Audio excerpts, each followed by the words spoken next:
Buenos dias, turma! Tudo bem? Espero que estejam todos muito bem, animados para o início dessas aulas. Hoje é a nossa primeira aula de espanhol depois das férias. Eu estou muito feliz de poder entrar em contato com vocês novamente, mesmo que seja através das videoaulas, apesar de que agora nós já temos nosso grupo no WhatsApp, né? Então, não vamos perder o contato de forma alguma. E vocês já sabem que essa primeira aula é para revisão. Então, eu pensei, revi tudo que nós estudamos, né? Nos períodos aí de aula. Revisei também os exercícios que eu passei para vocês no Positivo On. E eu achei conveniente nós repassarmos algumas ideias, vamos dizer assim, sobre os verbos de câmbio. Quando nós vimos isso, nós até comentamos que é uma matéria do ano passado. Essa matéria do ano passado, vocês viram de forma detalhada, só que agora, devido ao vocabulário e o contexto, voltou a pedir que vocês colocassem em prática aquelas informações.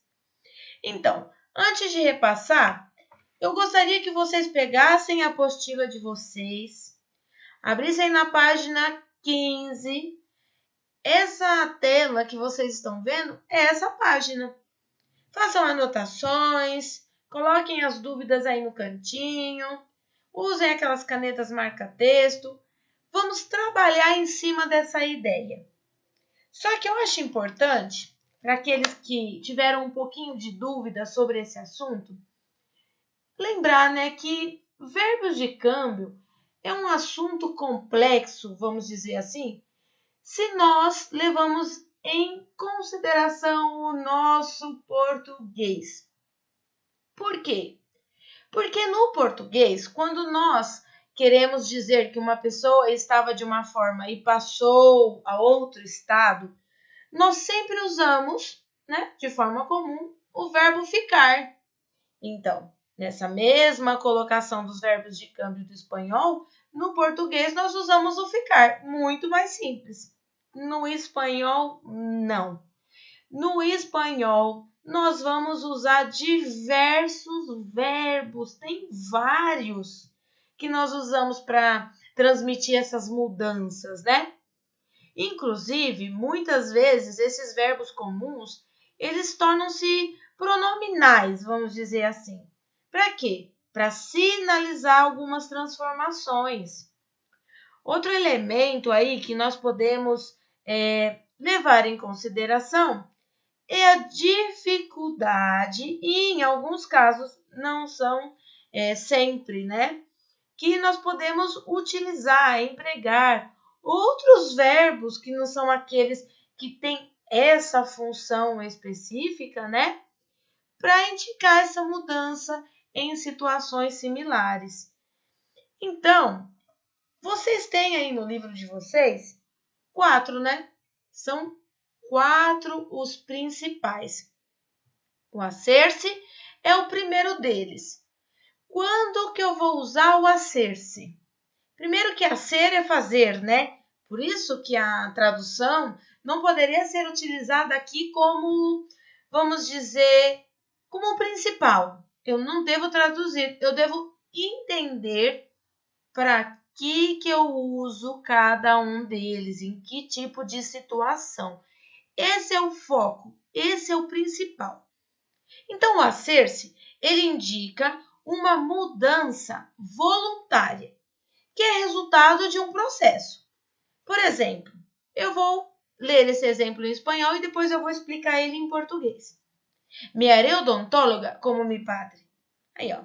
A menina está aí, ela quer ser dentista como o pai dela. Ela quer prestar odontologia.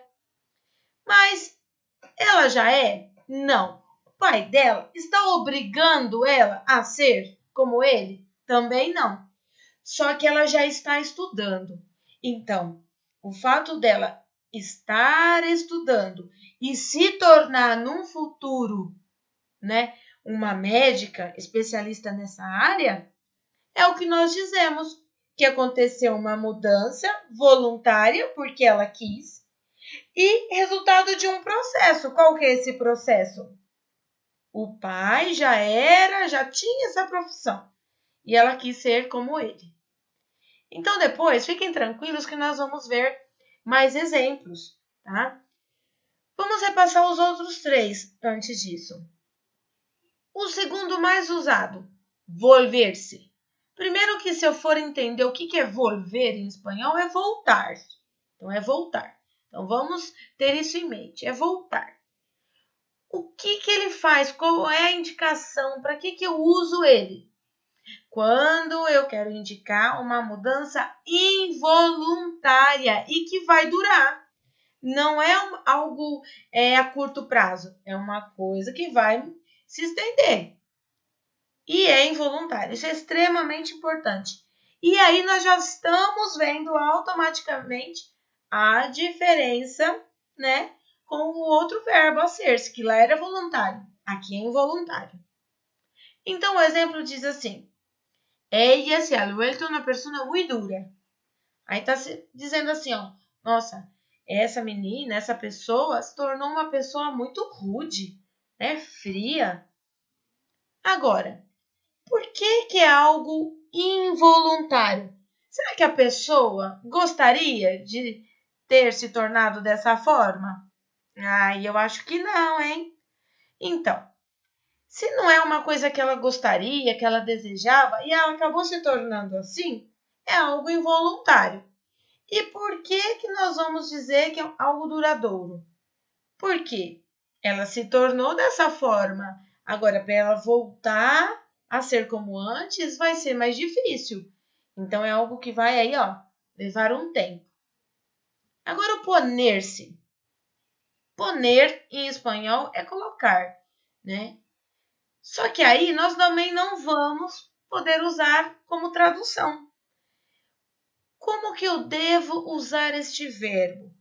Quando eu quiser colocar ele dentro de um contexto, eu tenho que ter em mente que ele indica uma mudança também involuntária, como volver-se, só que agora é de momento, vai ser por um momento, não vai ser algo que vai durar um longo tempo.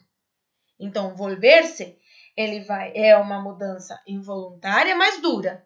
O poner-se não, é uma mudança involuntária, mas é algo de momento.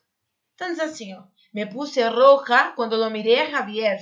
Então, aí eu fiquei toda envergonhada quando eu olhei Javier. Então, eu fiquei com vergonha, né? Fiquei com as bochechas rosadas, né? Acabei me entregando, né? Por que eu vou dizer que é uma mudança involuntária? Quando alguém te admira, quando alguém te faz um elogio e você fica com vergonha, você fica vermelho de propósito? Você queria ficar assim? Acho que não, né? Inclusive, a gente morre de vergonha quando isso acontece, a gente já fica com mais vergonha ainda, né? Agora, é algo do momento? A pessoa vai ficar assim sempre? Não. Ela ficou naquele instante, depois até mesmo quando é uma situação que você está conversando e você ficou envergonhado, passou uns minutinhos, você já começa a voltar à sua cor normal, né? Então, por isso que é involuntário e momentâneo. E o quedar-se? Quedar, se eu fosse traduzir, em alguns casos até posso fazer isso em espanhol, significa ficar. Só que aí vai indicar uma mudança imprevista, ou seja, algo que eu não esperava. E essa mudança, ela pode ser algo que vai durar ou algo permanente. O que é isso, permanente? Algo que não vai voltar mais atrás. Então, não sei. Você ficou careca. E agora? E agora não vai mais voltar, infelizmente. Não tem jeito. Nem se eu pegar os cabelos que eu tinha e colar, não vai ter jeito. É isso que está escrito no exemplo, ó.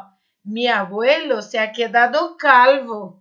Calvo é careca, né? Ou, né? Essas entradas aí bem consideráveis, né? Então, quando eu quero indicar esse tipo de situação, é o momento certo para usar o verbo quedar-se. O que nós vimos aí? Olha, se vocês colocaram atenção, os verbos, esses mesmos de câmbio, eles estão conjugados todos na mesma pessoa do pronome? Não. Todos eles estão conjugados no mesmo tempo? Também não. Então, eu preciso levar em consideração o tempo. Só que esse tempo que eu vou utilizar vai depender da circunstância. Quando você diz, por exemplo, no caso do verbo poner-se, que nós vimos aí de se envergonhar, quando você passa por esse tipo de situação, é uma situação no presente. Você está ali conversando, de repente ficou envergonhado e já ficou rosado, né? Tem gente que fica até vermelho, né? Então, é uma situação que está acontecendo. Então, é uma mudança involuntária de um momento de agora. Então, normalmente, os verbos sempre vão estar no presente. Pode ser subjuntivo, pode ser indicativo, não importa. Agora, e o quedar-se aí, por exemplo? Nesse caso, e também no volver-se, o mais comum é utilizar o verbo no pretérito perfeito do indicativo. Esse verbo, ele fala de um passado que eu estou me referindo no momento presente. Então, ele ajuda a pessoa a entender, além do próprio verbo, por ter essa função de mudança, de indicar mudança, também vai ajudar a pessoa a entender o contexto. Bom, não é tão difícil, né? Aí na apostila vocês fizeram vários exercícios. Na próxima aula eu vou corrigir com vocês cada um deles. Então anotem as dúvidas aí do lado, que quando no primeiro momento que nós tivermos, vamos debater o assunto e esclarecer todas elas. Combinado? Pessoal, até a próxima aula. Um beijo e fiquem com Deus.